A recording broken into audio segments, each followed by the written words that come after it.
মুছলমান লোকৰ ভাগৱত পাঠ অনুষ্ঠান ভাগৱত পাঠত ৰাইজৰ ব্যাপক সঁহাৰি বিশ্ব শান্তি মানৱ কল্যাণ সমন্বয় আৰু ভাতৃত্ববোধৰ ইতিবাচক বাৰ্তা কঢ়িয়াই আয়োজিত ভাগৱত পাঠত ৰাইজৰ ব্যাপক সঁহাৰি দেখিবলৈ পোৱা গৈছে দৰং জিলাৰ পশ্চিম প্ৰান্তত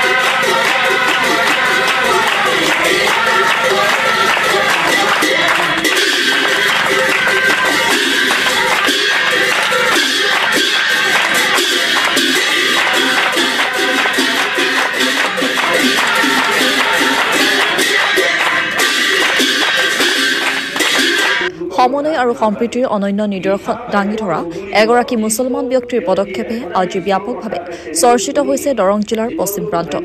মুছলমান সম্প্ৰদায়ৰ হৈও এইগৰাকী ব্যক্তিয়ে দাঙি ধৰিলে সম্প্ৰীতিৰ এক অনন্য নিদৰ্শন হয় ক'ব বিচাৰিছো দৰং জিলাৰ নামখলা গাঁৱৰ আকৰাম হুছেইন নামৰ এই ব্যক্তিগৰাকীৰ বিষয়ে এগৰাকী সমাজকৰ্মী হোৱাৰ উপৰিও নামখলা গাঁও পঞ্চায়তৰ সভাপতিৰ দায়িত্ব বহন কৰি অহা আকৰাম হুছেইনে এইদৰে আয়োজন কৰিছে দুদিনীয়া ভাগৱত পাঠ অনুষ্ঠানৰ য'ত অংশ লৈছে শতাধিক আইমাতৃ তথা অঞ্চলটোৰ বহু ধৰ্মপ্ৰাণ লোকে প্ৰথম অৱস্থাত প্ৰসিদ্ধ ভাগৱত ব্যাখ্যাকাৰী জগত বনিয়াৰ ভাগৱত পাঠ উদ্বুদ্ধ হৈছিল আকৰাম হুছেইন নামৰ এই মুছলমান সম্প্ৰদায়ৰ লোকজন আৰু তাৰ পিছত এইদৰে প্ৰসিদ্ধ ভাগৱত ব্যাখ্যাকাৰী জগত বনিয়াৰ দ্বাৰা ভাগৱত পাঠ অনুষ্ঠান আয়োজনত গুৰুত্ব দিলে সেই উপলক্ষে নামখলা গাঁও পঞ্চায়তত আয়োজন কৰা হৈছে এই ভাগৱত পাঠ ব্যুৰ ৰিপৰ্ট সংবাদ ডিজিটেল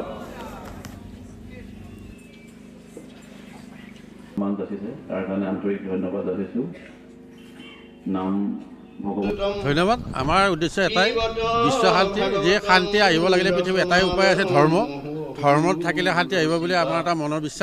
মনৰ বিশ্বাসে নহয় এইটো আমি ভাবাৰ কাৰণে আমাৰ নামখলা অঞ্চলত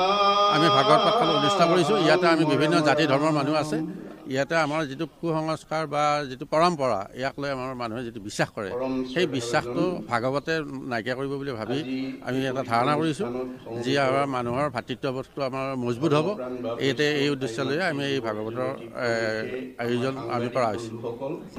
এইটো কথা নহয় যি মানে এইটো ভাগৱতখনটো অকল সনাতন ধৰ্মীয় মানুহৰে নহয় এইখন মানৱ জাতিৰ কাৰণে হয় পুৰাণখন যেনেকৈ মানৱ জাতিৰ কাৰণে বাইবেলখন যেনেকৈ মানৱ জাতিৰ কাৰণে এইখনো ভাগৱতখনো মানৱ জাতিৰ কাৰণে ইয়াতে কয় নিৰ্দিষ্টকৈ সনাতন ধৰ্মৰ উদ্দেশ্য লৈ ইয়াত ভাগৱতৰ ভিতৰত একো পোৱা নাই মই নিজে অকণমান অধ্যয়ন কৰি মই দেখিছোঁ ইয়াতে কোনো কাৰণত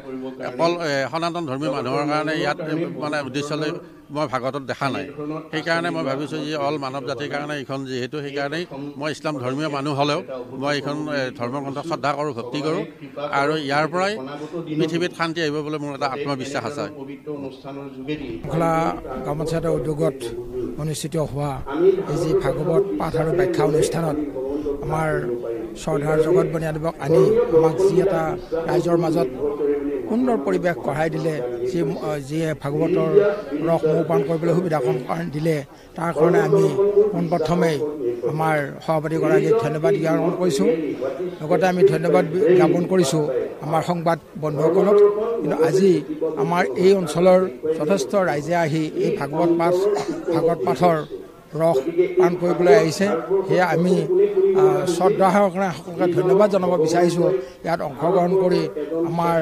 অঞ্চলৰ ৰাইজৰ সকলোৰে যাতে মন প্ৰাণ আপ্লুত হয় পৰিষ্কাৰ হয় তাৰ কাৰণে ভগৱানৰ ওচৰত কামনা কৰি মোৰ এই ক'বলৈকেনে সামৰণি মাৰিছোঁ অধ্যয়নে বা ভাগৱত চৰ্চাইহে যে আমাৰ মাজত এটা শান্তি প্ৰতিষ্ঠা কৰিব এই কথা তেওঁ উপলব্ধি কৰি এই পবিত্ৰ অনুষ্ঠানটো অনুষ্ঠিত কৰাৰ কাৰণে মই এজন ভাগৱতৰ ব্যাখ্যাকাৰক হিচাপে তেখেতলৈ আন্তৰিক শ্ৰদ্ধা আৰু সেৱা নিবেদন কৰিছোঁ অনাগত দিনতো এনেধৰণৰ কৰ্ম আঁচনিৰ যোগেদি আমাৰ মহাপুৰুষ শংকৰদেৱে যে আমি সকলো যে এক আত্মা এক ঈশ্বৰৰ অংশ জীৱ এই কথা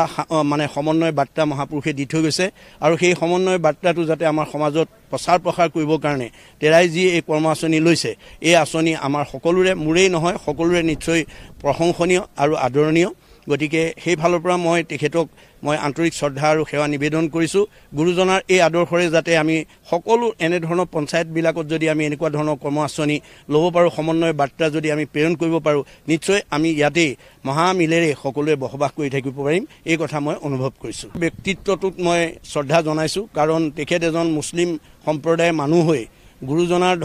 মানে ৰচিত এই ভাগৱতৰ ওপৰত যি তেওঁ প্ৰচাৰ প্ৰসাৰৰ ব্যৱস্থাটো কৰিছে এইটো আমাৰ সকলোৰে কাৰণে নিশ্চয় প্ৰশংসনীয় বা নিশ্চয় তেখেতক ধন্যবাদ দিব লাগিব আৰু প্ৰত্যেকজনেই যদি এনেধৰণৰ আদৰ্শৰে আমি অনুপ্ৰাণিত হওঁ তেতিয়াহ'লে নিশ্চয় আমাৰ সমাজত ঐক্য প্ৰেম সম্প্ৰীতি আৰু একতাৰ দোলেৰে আমি বান্ধ খাই থাকিব পাৰিম এই কথা মই অনুভৱ কৰিছোঁ